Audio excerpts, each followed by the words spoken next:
nome do Pai, do Filho e do Espírito Santo. Amém. Eminência reverendíssima, nosso metropolita Sainanda Masquinos, meus irmãos no sacerdócio, meus irmãos em Cristo.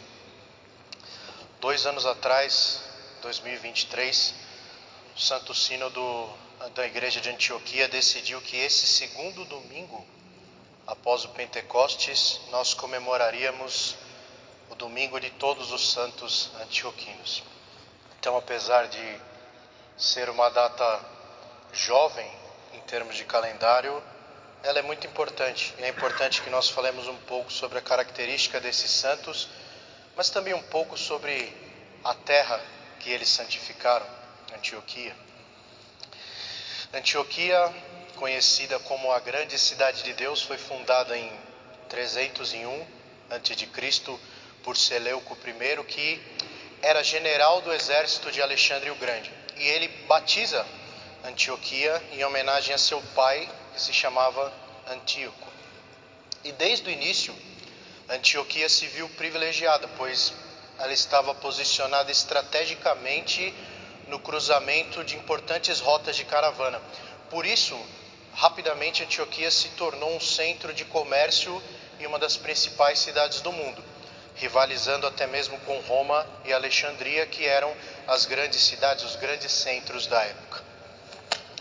Antioquia manteve esse status e grandeza nos séculos que se seguiram, mas o seu destino se cruzou com a história da igreja quando, após o martírio de Santo Estevão em Jerusalém, por volta de 35 depois de Cristo, muitos cristãos acabaram deixando a cidade de Jerusalém, e fugiram para Antioquia em busca de refúgio, fazendo com que a comunidade de Antioquia, a comunidade cristã em Antioquia, crescesse e se espalhasse, tornando a cidade um verdadeiro centro do cristianismo na época. Nos Atos dos Apóstolos, nós podemos ler sobre a atividade cristã em Antioquia, onde pela primeira vez os seguidores de Cristo foram chamados cristãos, como nós lemos na epístola de hoje. A importância de Antioquia se tornou tamanha que mais adiante ela foi considerada um dos 5 principais patriarcados, quando a igreja, ainda unida nos limites do Império Romano, era organizada em um modelo de pentarquia. Bom, no seu auge, Antioquia era um importante centro cultural e multiétnico. Era um grande centro helênico. Os santos antioquinos no primeiro milênio falavam grego e partilhavam dessa cultura, assim como todo o Império Romano, a bem da verdade. Muita coisa mudou desde então. Hoje Antioquia, a cidade, infelizmente encontra-se sob domínio turco e já não conta com a sua importância e resplendor de outrora. Já a igreja, que não é delimitada por bordas étnicas, nem pelas intempéries históricas, é importante que nós digamos que as bordas da igreja dizem respeito à fé e à verdade, não a uma etnia específica. Isso faz com que a igreja de Antioquia hoje encontre seu centro, sua sede em Damasco, na Síria.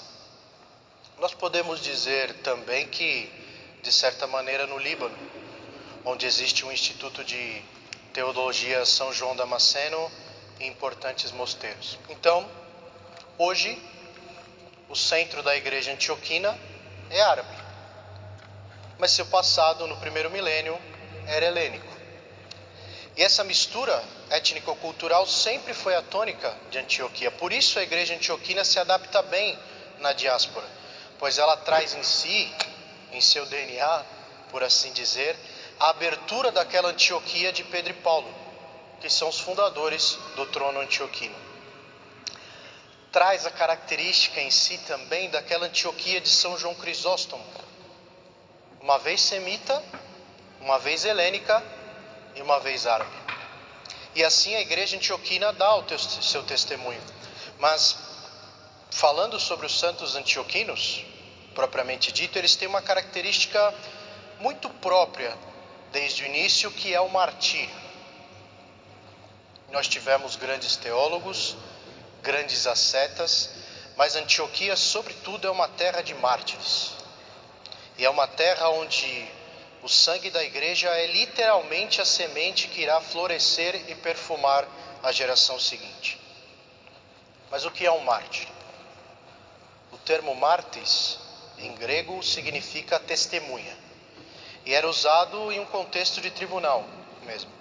Nas Escrituras, esse termo é usado nos Atos dos Apóstolos, se referindo aos próprios apóstolos como mártires, sendo eles testemunhas do Cristo ressuscitado. Depois, com as perseguições do Império Romano contra os cristãos, esse termo começou a ser identificado com os cristãos que morriam dando testemunha de sua fé em Cristo, não aceitando trair sua fé em face das torturas e coerções de seus perseguidores. E de fato, nesse estágio inicial do cristianismo, os mártires se tornaram os grandes faróis da fé cristã. Não é exagero dizer que as perseguições apontaram o mártir como modelo cristão ideal. Tanto que Tertuliano, teólogo que viveu no segundo século, registrou a sua famosa sentença de que o sangue dos mártires é a semente da igreja. E assim foi. Tanto que esse exército de mártires derrotou, subjugou e converteu o império mais poderoso que já existiu na terra. Eles aprenderam a morrer em nome de sua fé e não a matar. Hoje, o termo mártir é usado por outras fés ou mesmo em um contexto político. Por isso nós precisamos prestar atenção e entender que o martírio não é sobre a morte ou sobre a tortura e o sofrimento, mas sobre a confissão da verdadeira fé. Isso é muito importante. Tanto que após o período das grandes perseguições romanas, o monasticismo que florescia na região era chamado de martírio não sangrento. Então, qualquer um que aceita dar testemunho da verdadeira fé em face do ódio do mundo acaba por enfrentar o martírio e receber a sua coroa. São João Crisóstomo, por exemplo, um santo antioquino, dizia que o martírio era um dom. Ele dizia que o sangue desses mártires, por conta de seu exemplo de adesão à fé e desapego ao mundo, nutria a igreja mais do que a umidade do orvalho faz os jardins florescerem. Santo Efrém, outro santo antioquino que sabia como usar as palavras, Santo Efrém era um poeta espiritual, escreveu que o mártir se oferecia como um cordeiro manso, que oferece sua alma como um sacrifício agradável e perfumado a Deus. E de fato, Antioquia forneceu muitas testemunhas à igreja.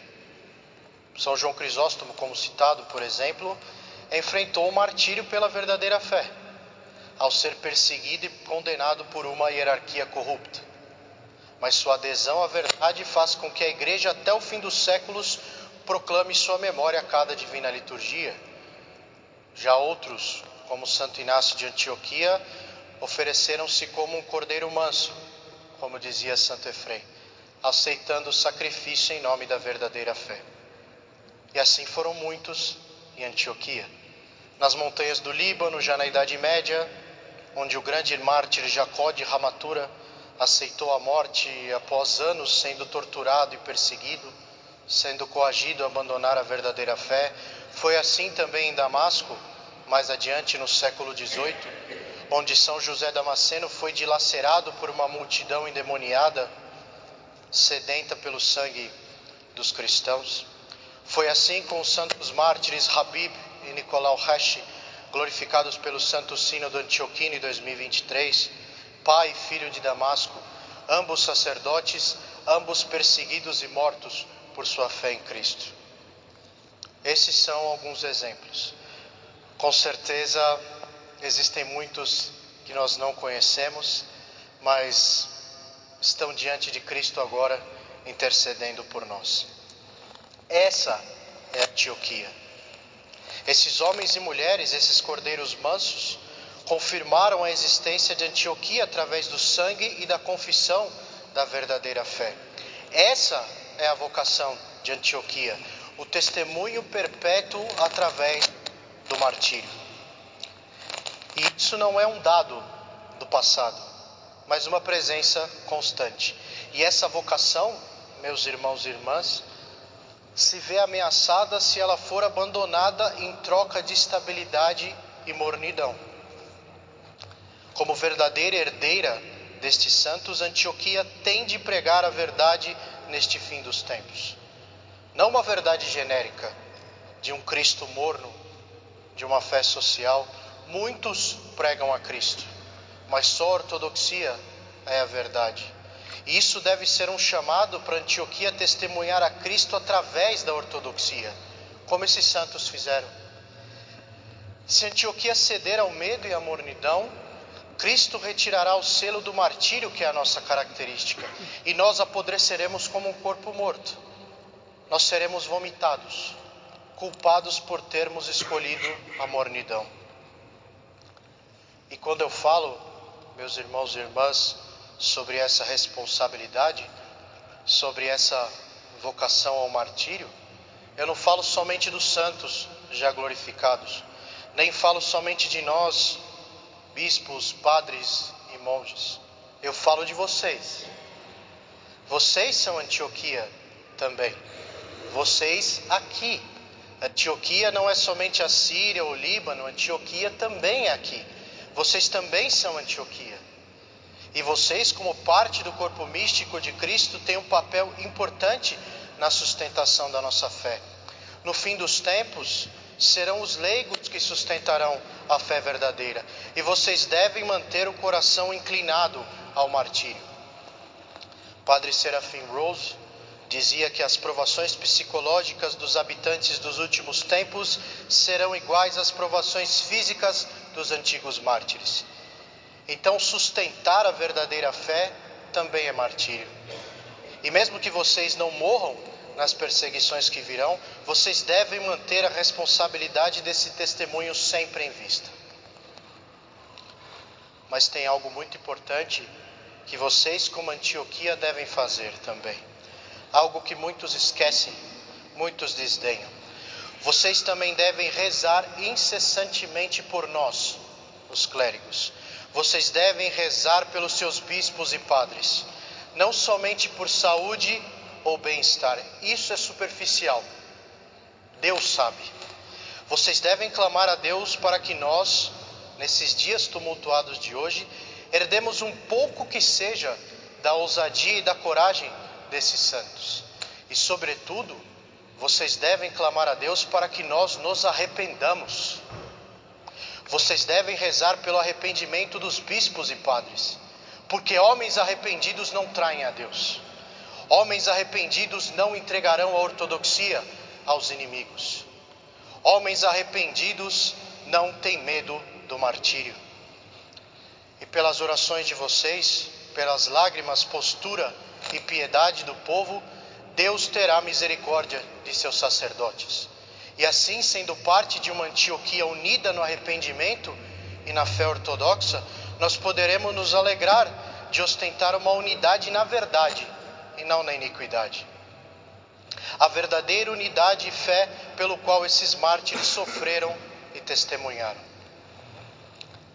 Que pelas orações dos santos mártires de Antioquia, o Senhor Jesus Cristo nos dê força e coragem e tenha piedade de nós e nos salve. Amém.